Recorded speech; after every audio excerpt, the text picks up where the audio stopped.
In the pursuit of statistics surrounding domestic violence, one might hope that the police force I worked for would offer the best support to anyone suffering this kind of abuse, especially a police officer. Meet G. G served in the police for several years. They told me that when they first joined, the job felt rewarded. They were excited to help people, fulfilling a career they had wanted for a long time. But, as time went on, the reality of policing set in. G explained that they had been involved in cases where the police would receive a report and arrest a suspect without even speaking to the victim or gathering any evidence. In most of these cases, it was a male who was arrested, even when he was the one reporting the incident and had visible injuries. The woman, regardless of the situation, was rarely seen as the perpetrator. G attributed this as stereotyping. Men were automatically seen as the aggressor, even when the evidence suggested otherwise. But then, G found themselves in an abusive and controlling relationship. This was when the true failure of the police force became evident. G explained how they were being controlled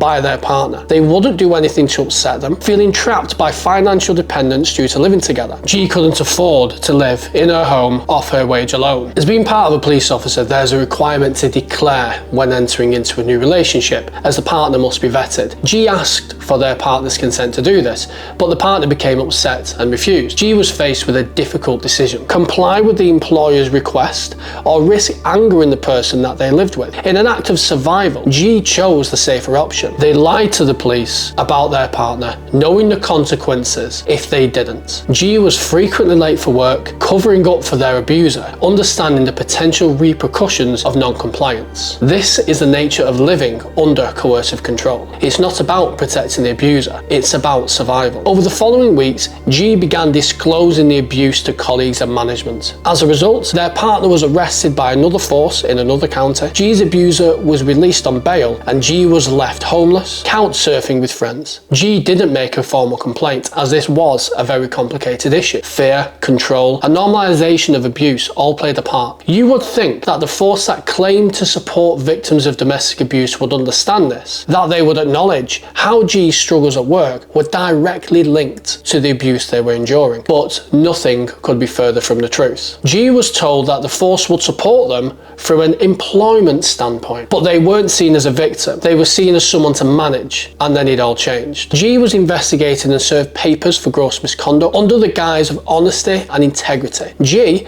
the victim of domestic abuse and coercive control, whose abuser was on bail, was now being persecuted by the very institution that was supposed to protect them. The police didn't consider why someone in G's position may lie to protect themselves. Instead, they saw only a breach of their code of ethics. As a result, G was left unsupported, homeless, and with no contact from the police during the investigation. G was dismissed from a job they had once loved, their name published in a local paper, making it much harder for them to find future employment. G was a victim of coercive control and domestic abuse, and the police, the very ones who were supposed to protect them, failed them in every possible way. That was an extract from my police memoir, The Job is Fucked, Secret Diary of a Police Officer. You can pre-order that book now in the description below. You can also see advanced chapters, exclusive content and more by supporting me on Patreon. Again, the link is in the bio of this video. If you enjoyed this content and you're enjoying the content I'm making around the police and around giving my own perspective as an ex-police officer in current events, then please subscribe to this channel. Through your subscription and your views, you will allow me to continue doing this. Until next time,